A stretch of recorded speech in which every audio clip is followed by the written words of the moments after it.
Tsukune Aono, a really average student academically and physically, failed his entrance exams for high school, but has been enrolled in a private school called Yokai Academy after his father found a packet of information dropped by a mysterious person who would later be revealed as Tenmei Mikogami, the Yokai Academy headmaster. The bus driver taking him to Yokai tells him to be careful as it is a scary-ass school. Tsukune gets a call from his cousin Kyoko, who starts explaining that she has been doing research on Yokai Academy but is cut off when they pass through a tunnel to the school bus stop. Tsukune departs the bus and takes the new scenery in stride, despite most of the trees being dead and the ocean being red. The driver tells Tsukune to watch his back and drives off back into the tunnel. Tsukune begins walking to find the Yokai Academy dorms, but finds a squeaking sound is following him. Much to his relief, he finds a bat was behind him, but failed to notice a runaway bicycle that rams into his side. He and the rider of the bike collide and tumble away from it. Regaining his senses, Tsukune reaches out to get himself up, only to find his hand has fallen on the thigh of a girl. She apologizes for crashing into him and moves her hair away from her face. She is gorgeous, according to Tsukune. Tsukune is smitten by her beauty until he notices his hand is still on her and she does as well. He pulls it away and apologizes, saying he didn't mean to do that. Blood comes out of his nose and the girl offers a handkerchief to wipe it off, but she soon swoons, mumbling about a smell. Tsukune wonders what she is talking about, then notices her hair smells delightful. The girl apologizes, explaining that she is a vampire and bites him on the neck. Realizing what she did, she pulls away, apologizing again. Tsukune whines about being bitten, but finds only lipstick is on his neck instead of a wound. The girl then wonders if he is a student at Yokai as well, and Tsukune tells her he is a freshman, which she is as well. She then wonders what he thinks of vampires as she fidgets. Tsukune thinks she is just messing around and says he doesn't mind if she is a vampire. She pounces on him in joy, asking if he'll be her friend. Realizing they are not acquainted yet, she introduces herself as Moka Akashiya. Tsukune introduces himself and they walk off to school. In homeroom, Tsukune finds his teacher, Shizuka Nekonomi, to be very kind, thinking he has lucked out for this school. However, Ms. Nekonome goes on to explain to the students that Yokai is a school solely for monsters as a reminder of the school rules. Tsukune is confused, horrified to hear this, wondering if she is just kidding. Ms. Nekonome then goes on to explain that since humans run the earth, they, monsters, must learn to perfectly disguise themselves as such and coexistence with humanity. One of the students, Saizo Komiya, says he'd rather eat humans instead of coexisting with them. Tsukune hides his face with his new student's information book in response. Ms. Nekonome chides Saizo for saying such things and goes on to say that all the staff are monsters as well. The school is surrounded by a secret barrier, and if a human had even managed to get inside it, they would be put to death. Tsukune is now fearful of his life, but drops his book on the floor, but quickly retrieves it, getting an odd glare from Saizo. Saizo then mentions that he has been smelling the scent of a human, Tsukune, the whole time. Tsukune fearfully flinches at this comment. However, the conversation is cut off when Moka arrives late in the room. Ms. Nekonome tells Moka to introduce herself, which she does. All the boys in the class begin drooling over her.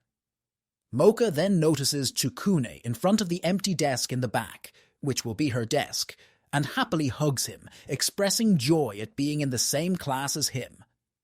This act draws shocked gazes from the bulk of the class and an annoyed glare from a girl seated near Tsukune. Tsukune and Moka explore the school, while Tsukune ponders in his head about the situation. While Moka earns the interest of the boys, Tsukune earns their hatred for hanging around Moka. They stop at a vending machine just outside to get drinks. They both reach in at the same time.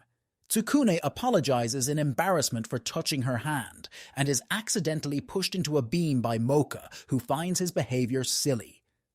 They both enjoy their drinks until Saizo arrives and tosses Tsukune into the vending machine, trying to hit on Moka.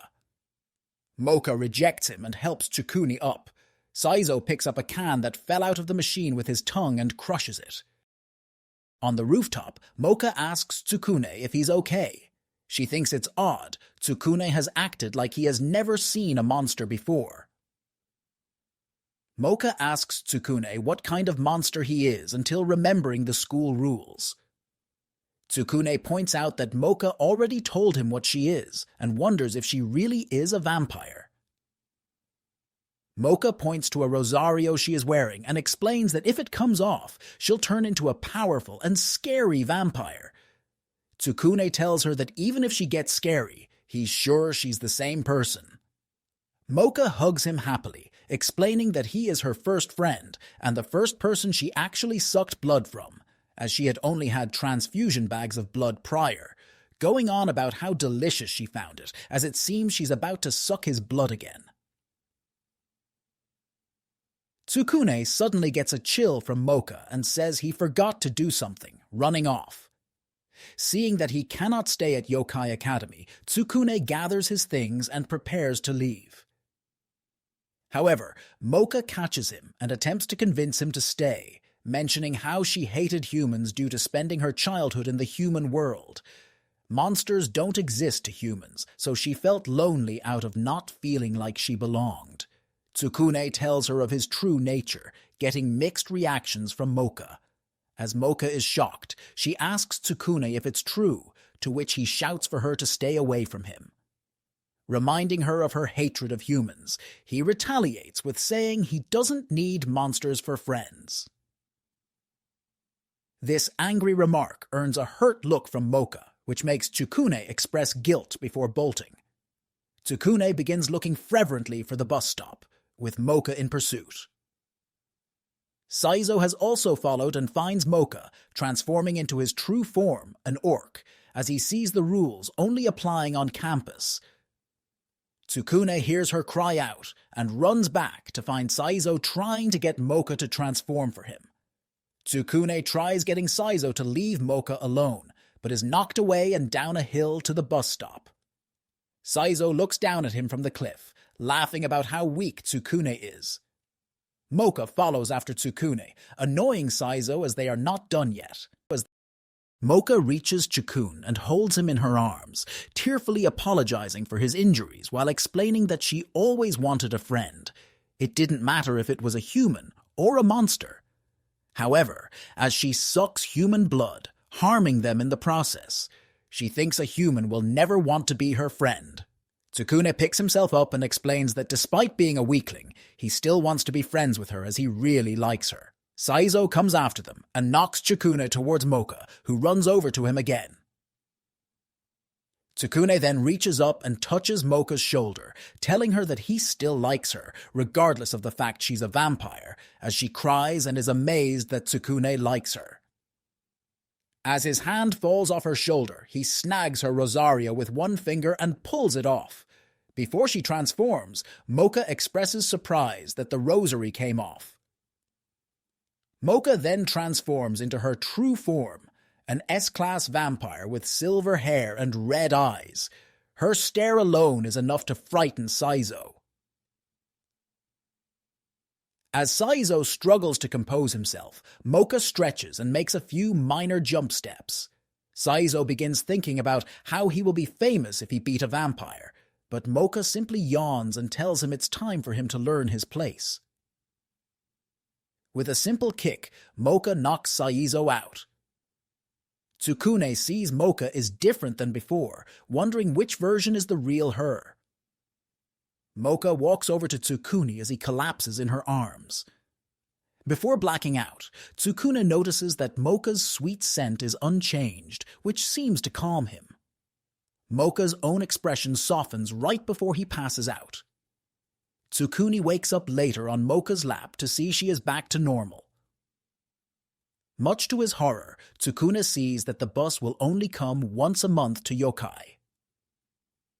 Tsukune then proceeds to voice over part of a letter he is writing to his parents as Moka wipes blood off a wound of his.